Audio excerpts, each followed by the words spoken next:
एक जंगल में एक जिराफ रहता था। वह जंगल में सबसे ऊंचा जानवर था। उसकी गर्दन बहुत ज्यादा लंबी थी, जिस कारण वह ऊंचे ऊंचे पेड़ों की पत्तियां खा सकता था। उसे अपनी ऊंचाई और लंबी गर्दन पर बहुत घमंड था। जब भी वो मैदान में घास चरते हुए जानवरों को देखता तो उनका मजाक उड़ाता और हंसा करता था। दिन जंगल में 3 भैंसे भोजन की तलाश में घूम रहे थे। वह भैंसे उस जगह पर घूमते घूमते पहुंचे जहाँ पर जिराफ ऊंचे पेड़ से पत्ते खा रहा था। उन भैंसों का भी मन पेड़ से पत्ते खाने का हुआ, लेकिन उनकी ऊंचाई जिराफ जितनी लंबी नहीं और ना ही जिराफ जितनी उसकी गर्दन लंबी थी।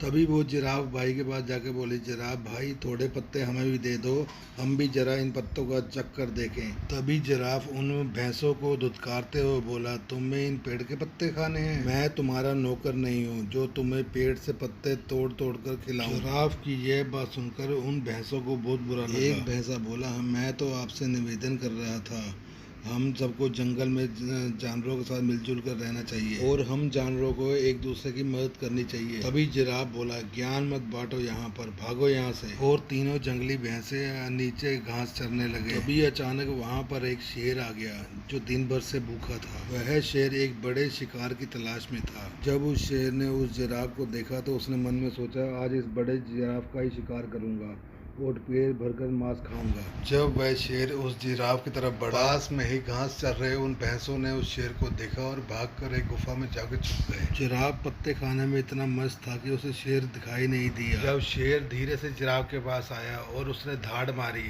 तो जिराफ उसको देखकर डर गया और पास ही वो गुफा में छुपे हुए भैंसों ने उनकी गुहार सुनी। उनमें से एक भैंसा बोला, इस जिराफ की ऐसी ही हालत होनी चाहिए थी जो हमारे साथ इसने ऐसा किया। तभी उनमें से दूसरा भैंसा बोला, नहीं यारो, हमें उसकी मदद करनी चाहिए। और तीनों भैंसों ने जिराफ की मदद करने का फैसला लिया और गुफा से निकल वह तीनों भैंसे शेर की तरफ बढ़ने लगे। उन तीनों भैंसों ने शेर के पास जाकर उसे ललकारा, हिम्मत है रो, हम तीनों से लड़ो। शेर ने जब वह सामने 3 शक्तिशाली भैंसे देखे तो वह डर के मारे भाग गया और उन भैंसों ने उस लंबे जिराफ की जान बचाई। जिराफ का घमंड टूट चुका था, उससे अपने व्यवहार पर पछतावा हुआ और भैंसों से क्षमा मांगने लगा और उन भैंसों ने उस जिराफ को क्षमा कर दिया और सब मिलजुल कर रहने लगे। इससे हमें यह सीख मिलती है, हमें घमंड नहीं करना चाहिए और सदा एक दूसरे से मिलकर रहना चाहिए।